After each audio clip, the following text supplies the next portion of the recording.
All right, welcome back again to another episode of Franchise Your Success, and we have Dan Olsen in the house. How are you doing, Dan? Well, it's a great day to be here. I'm excited to share some more things with you. That's amazing. And let's talk about money today, because the main thing about a franchise is like it's like any other business. We want to take a look at the revenue and start investing based on that. And we know that the revenue that we get from franchise is way better than on a regular business. Best marketing strategy, right? So, what are some of the sources of revenue that you could get as a franchise owner?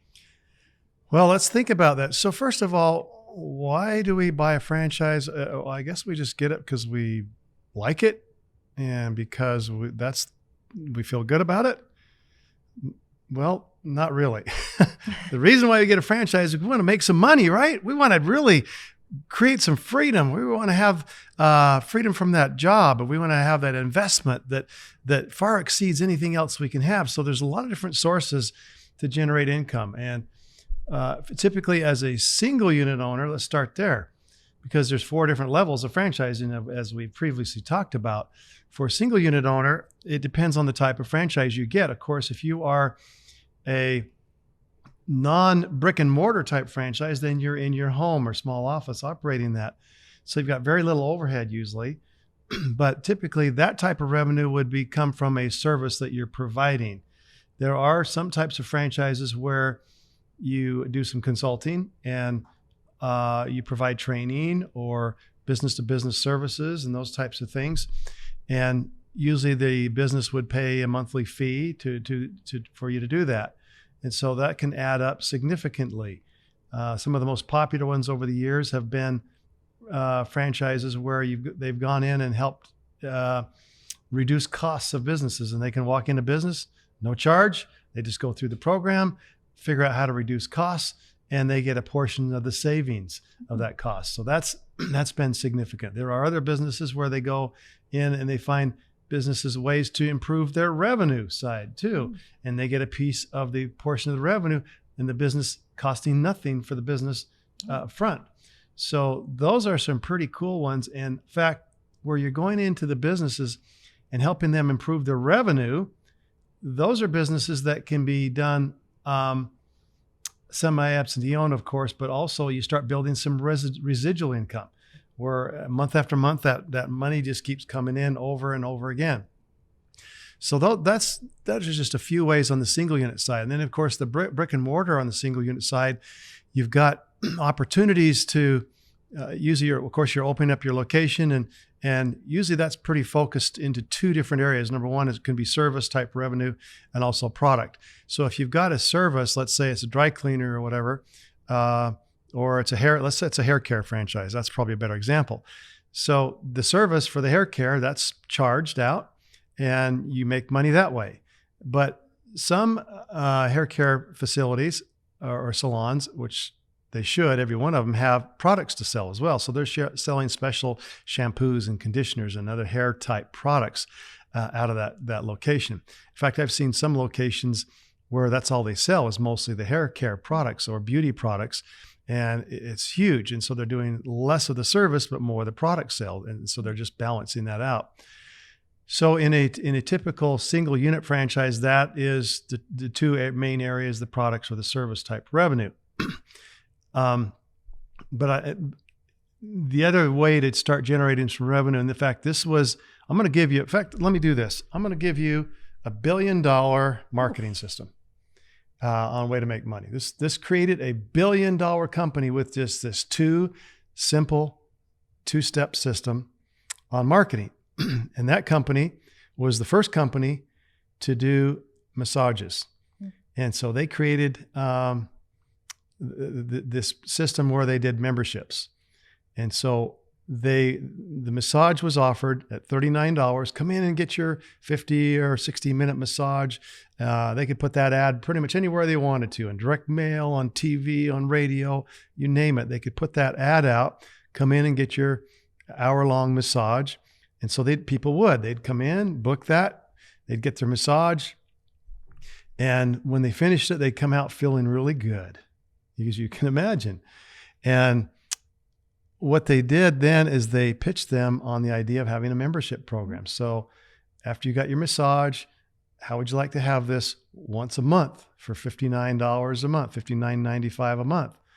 So they pitched him on that, and about 20% or maybe as high as 25% in some cases of people would say, yes, I'd like to sign up for that. So they signed up, they'd have a new client, and they'd have that membership coming in. Well, by the end of the year, by doing that every single month, day after day, they would typically have anywhere from 1,100 to 1,400 members paying that $59.95 a month. If you do the math on those numbers, it's probably going to come out close to $1 million a year. How would it be to have $1 million per year coming in, 83,000 a month, however you want to look at it, month after month, year after year, and all, of course, that's all documented in the franchise disclosure documents. It's that they put in there. So if you had 1,000 locations doing $1 million a month, multiply that together, that equals $1 billion. That's the simple marketing system that created that $1 billion company. And it's being used over and over again. There's other companies that we're setting that up in and have used it very successfully, that's creating other companies that will hopefully be $1 billion companies. So that's just a little bit of the revenue on the side of a single unit. Of course, multiple unit and area development franchises use basically those same strategies. But when it comes to a master franchise, that's what I call the best kept secret in business today. I was speaking the other day, Marjorie, to a group of individuals, in fact, right in this building where we're at. Oh, yeah. And so you remember that. But I asked the question, how many of you have heard of master franchising or area representative franchising? And don't count the ones that I've already talked to. How many new people have ever heard of master franchising? And maybe 3 or 4 hands out of the 500 people in that room went up. So that just emphasizes what I've always said, master franchising is the best kept secret in business today. And one of the reasons why is because well, first of all, it's not well known. Not a lot of people know about it, but it's the ability to produce multiple streams of income within one business entity. And that's what I love about it. And those streams of income, just to review them with you, first of all, there's franchise sales. You can sell the franchises and you get a portion of the franchise fee. Number 2, you can, once the franchise gets set up, you get a portion of the royalty or the ongoing piece of the total sales of that company. Number 3, you get usually a distribution income. So if there's wholesale products going through the franchise unit, you're getting, in most cases, a portion of that wholesale sales. In fact, I remember having a master franchise once, and we set up a distribution company to provide the products to those franchises. And we continued to do that. I sold the master franchise, exited out with my team members, but we held on to the distribution company. I kept getting a check year after year for a number of years on the distribution of what we made off of that distributions that went into that franchise. So it's pretty cool to have that distribution income. And fourthly, you can also open up your own franchise, single unit franchise, and generate an income there just like any other single unit franchise. And there's several other things you can do to generate income as a master franchisee. In fact, I'll give you those right now. I'll give you a couple of them, matter of fact. One of them is the real estate. You can actually own, in many cases, the real estate for your franchisees to jump into. They pay you or they lease it from you, and you have the real estate. In fact, that's how McDonald's makes most of their money, is leasing out their locations to their franchisees because they own the location. A huge profit center for them. So it's not one you want to pass by in a master franchise situation either, if you can do it. Another way is to add additional services. For example, merchant card processing. There's a little bit of a fee usually if you can get a really good deal and have those franchisees in your area use that service, then there's a little bit of fee that comes along with that too. So those are just some of the ways you can generate income on the 4 levels of different franchises. That's amazing. And yeah, I feel like the more I hear about like the revenue that you can get from a franchise, all of them are so creative. And most of us, we only know the one that is like, oh yeah, the person is selling me a service. They're just getting that income and that's it. We didn't know about how they can also sell products, how they can sell the territory, even, well, rent the territory in this case with Mhm. McDonald's, for example. That's amazing. So there's so many benefits, I feel like, with having a franchise. Are there any other benefits that I would get as a franchise owner, like any write-offs that I can have for my tax purposes later on? Yeah, I think one of the most important ways to take advantage of the current tax laws. Of course, we want to do what we can there. Where I think a lot of us are faithful taxpayers and do our part. But there's also ways to save money on taxes and the taxes you pay. And owning a business is one of the greatest ways to do that because you're only paying taxes usually on the profits. And sometimes, and you won't need it, and I'm not giving any tax advice here, but you may want to check with your tax advisor and make sure that you are in compliance with what they tell you to do. But just for example, my family and I, we've taken many trips together, and my family, all my children at one time have been involved with me in the business. And so as we go and take trips and do things together, they're aware of franchises and they're aware of things and they're in the meetings and things that we do. And so therefore, in certain circumstances, I can write off family trips because we go to places where we can enjoy things, but we're also doing business. And so once again, you want to make sure that's okay with your tax advisor. You do certain things like that. But we were able to comply with the tax laws and be able to have some great write-offs in vacations where we had a business purpose because we were all thinking business along the way. We're all doing business. We're all doing legitimate business when we got to our location. So we're able to do a lot of different things. Of course, one of the bigger ones in real estate is the depreciation expense. So you acquire the place and you rent it out and you get to take some depreciation depending on how your tax attorney does that. Well, with franchising, the franchise fee typically also is tax deductible. And it's usually spread out over a period of time, of course, according to how the current tax rate is at that particular point. But also, so that becomes an asset that you can depreciate, just like buying the house, but you're not as leveraged as much. But then there's other things that you can depreciate, your equipment and a lot of things in your franchise place, interest expense or whatever on your loan, whatever is a write-off at the particular time, according to where you listen to this. Tax laws can change, of course, but you just look for things where you can benefit from the tax laws and take advantage of those and do them legitimately and ethically. And there's some huge tax advantages for businesses, especially in the franchise business because of the franchise fees and other things. Accordingly, portions of those being tax deductible.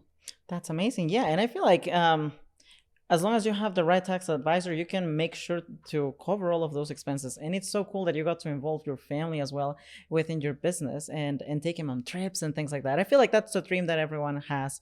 We were looking also at another of the benefits of having a franchise and just the scalability of things, because it's amazing how you can just go from one single unit into multi-unit, owning a territory. But how do we go about doing that? I mean, how do I start first with one and then turn it into multiple units? How do you buy that many? Okay, so multiple units is a really good strategy for franchising. And you want to get to multiple units as quickly as you can because the success rates, when you look at franchising as a whole, that 80 to 90% success rate applies for a single unit. But when you get into multiple units, that success rate goes up even higher because now you've proven yourself in one location, you're opening a second or third or fourth, then you've got an opportunity to really make a difference and diversify. That helps your success rate. So if you have one franchise that's doing, in fact, I've seen this happen many times where you have one franchise that's doing good and the next one's only doing so-so, but then the other one's doing really well. And so by the time they all average out, you have a really nice, solid business and your chance for success increases. So how do you do that? How do you get into the multiple? Well, either you got to have, 6 figures in cash to be able to put down to start acquiring multiple units right off the bat with a production schedule where you're opening those up within a specific time frame.